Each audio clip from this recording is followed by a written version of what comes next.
Hello book lovers, and welcome back or welcome to Nat Cat's Bookish Cafe.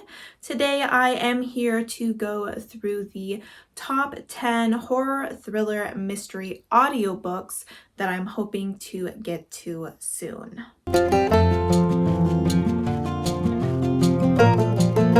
So this is kind of, in a way, part 2 to my fall TBR. I'm not marking it as a fall TBR because I know for a fact that I am not going to get to all these books in the next 2 months. I don't even know if I will get to all these books by the end of the year, but I figured it was a good time of year for me to kind of take a look at all the thriller, horror, mysteries that I have on my TBR and see which ones I want to prioritize. This is a genre where I kind of prefer to listen to them via audiobook. So I don't own any of these physically, but I have double checked to make sure that they are available to me via Libby, since that is where I listen to all of my audiobooks. So while these 10 might not be the 10 books that I'm most excited within these genres to get to, they are the ones that I'm most excited to get to that I actually have access to via my library. So I think this video shouldn't be too long. I'm just going to quickly go through these 10 books, let you know the synopsis based off what I know, and maybe a little bit of why I want to read it. If you have read any of these, I would love to hear your opinion on them down below so I can know which ones to prioritize. The first one is a book that has definitely made the rounds. I have heard really great things about this series. I've heard not so great things about this series. And this is The Inheritance Games by Jennifer Lynn Barnes. I believe this is a YA trilogy, or maybe there's more than 3, story about a young girl who I believe inherits a great fortune, but she needs to kind of complete puzzles alongside some other family members in order to receive this inheritance. I think there's also a romance aspect to this book. I do think that the aspect of all of these puzzles might be kind of fun. It kind of gives me Ready or Not vibes, you know, that movie about the family that is really into the game industry and they play hide and seek with the bride on the day of their wedding kind of situation. Obviously, this is probably a YA version that doesn't include as much death, but it is kind of giving me those vibes, and I did really enjoy that movie, so I'm hoping that I have fun with this as well. The next book I want to get to is Into the Drowning Deep by Mira Grant. I believe this is Shannon McGuire. I hope that's her name, the author of the Wayward Children series. I've never read any books by this author, but this seems to be an adult horror novel. I've heard really good things about the audiobook for this. We seem to be following a group of scientists who are going to the site of a tragic event over some sort of large ocean trench. I believe that there was a kind of false documentary group, I don't know what you call it, where they kind of document things that are not really proven to be real, like mermaids, Bigfoot, Loch Ness Monster, things like that, that went to this trench to film about the mermaids there, and there ended up being a lot of death that occurred within that crew, and the scientists are now going to investigate and are now coming face to face with these deadly, bloodthirsty mermaids as well. I hear that this book is a little bit science heavy, so that does make me a little nervous, especially since I would be reading it via audiobook, which can sometimes reduce my comprehension of the story. But I believe a lot of people say that I think it might have a full cast or something along those lines. I'm also really excited about the fact that it seems to have autism representation as well as queer representation within the story, and killer mermaids seems like a fun concept. Nothing is scarier to me than the unknown of a deep ocean trench, so I have a feeling that this is a horror that I can really get behind. The next book is Keep This to Yourself by Tom Ryan, and this seems to be another queer thriller situation We have a young man who, when he was a teenager, there was a serial killer in his small town that killed 4 people, including his best friend Connor, and then disappeared. Connor is called back to this town after finding a cryptic message from Connor and is trying to figure out who the killer is, because it seems like maybe it was someone from town rather than, as originally suspected, a stranger just passing through. While he's there, he also comes across a stranger who he finds himself very attracted to, but also seems to have some sort of connection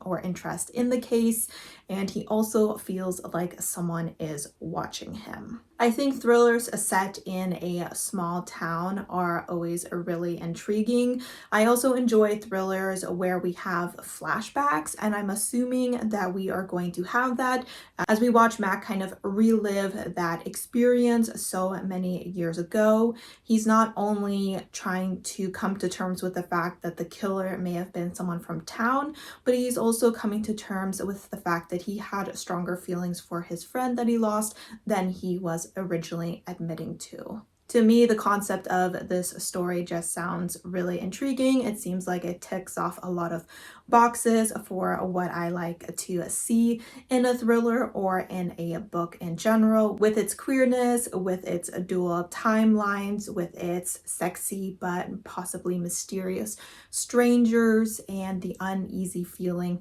of someone watching our character get closer and closer to the answers. The next book is Stay Awake by Megan Golden. This is an author that I've really enjoyed in the past. Her story, The Night Swim, was really an introduction to the thriller genre for me, and it definitely is a story that stuck with me.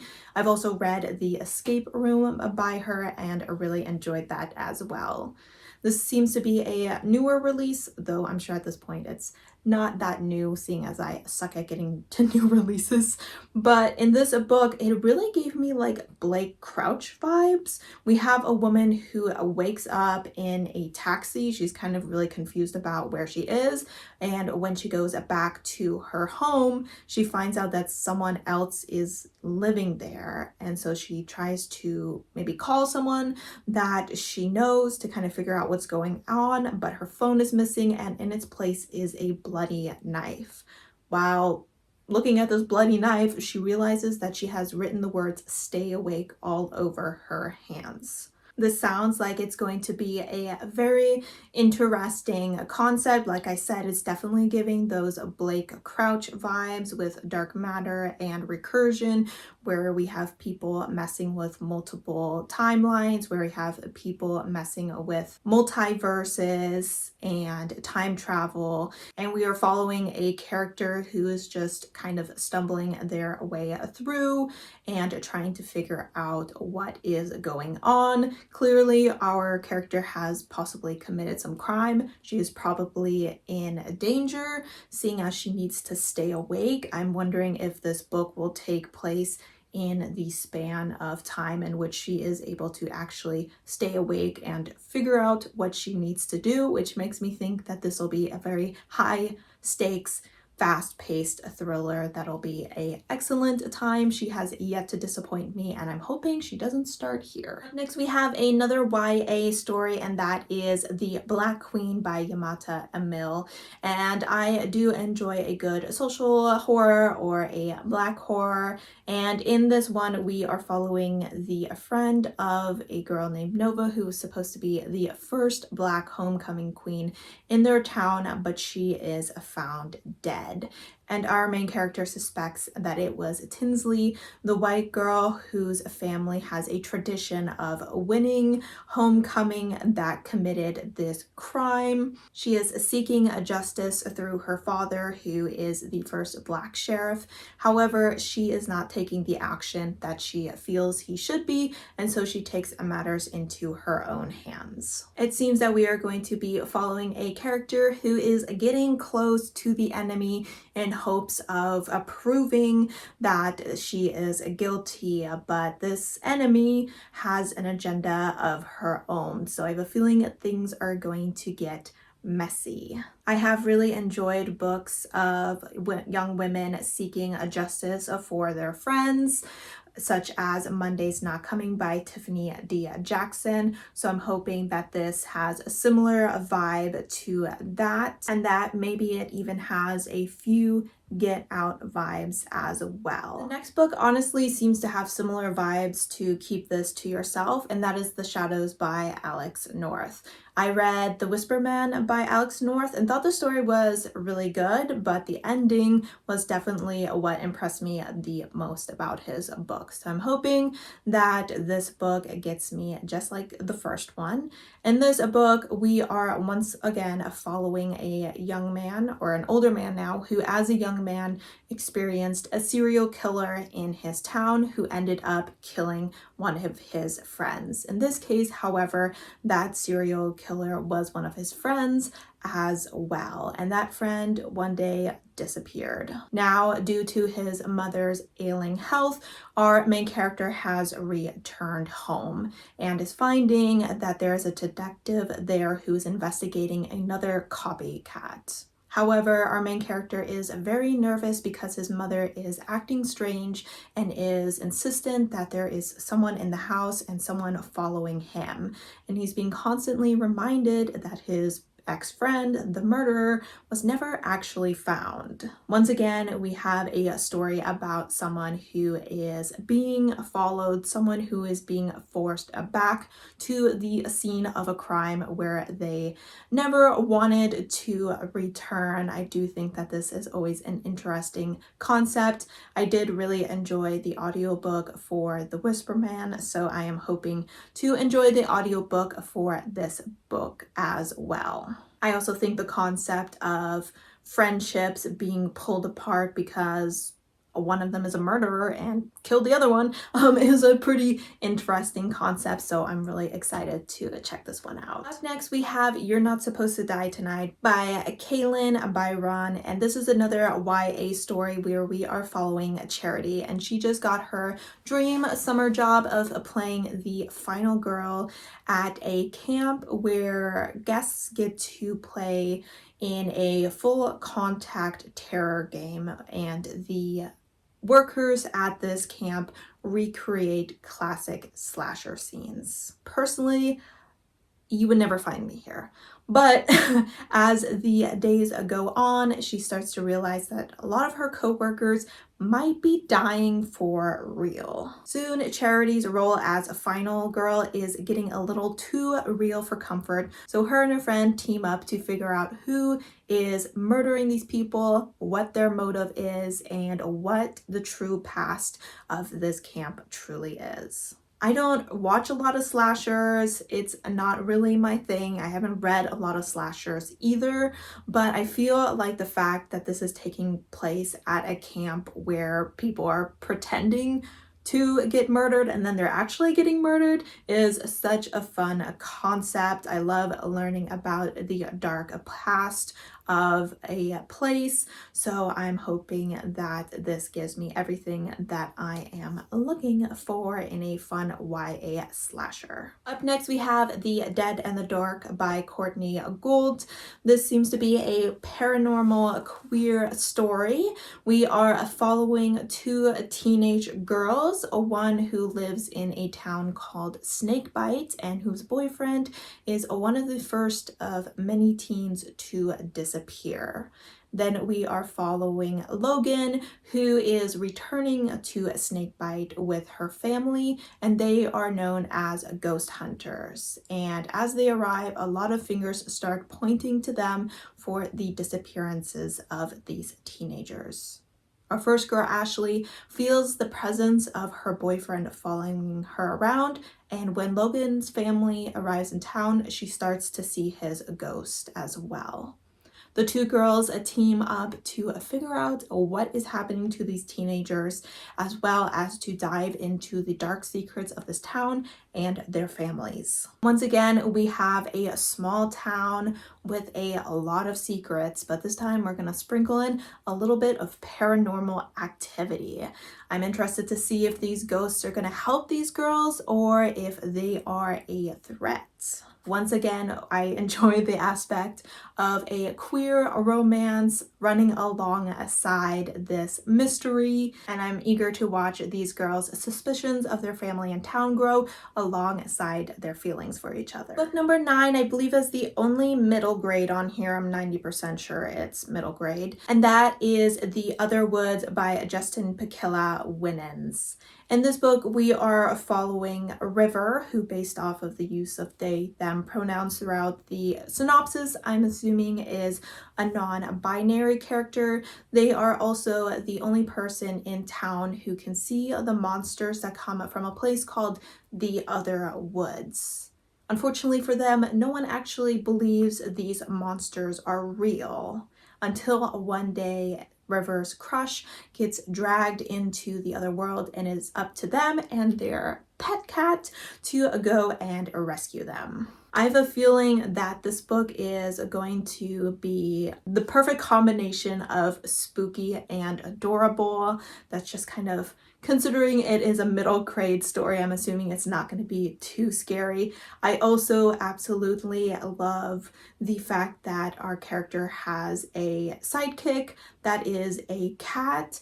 I am 100% getting Maybird vibes from this, which is a series that I absolutely loved as a kid. Maybe if I read this, I'll have to reread the series. And this is about a girl who, along with her pet cat, get dragged into a very spooky other world. So I'm hoping that, seeing as I used to love this series as a child, that I will in turn love this book as well. And the final book, I want to say it's also YA. I do love a good YA horror thriller just because I'm a scaredy cat, so I don't lean towards adult that often.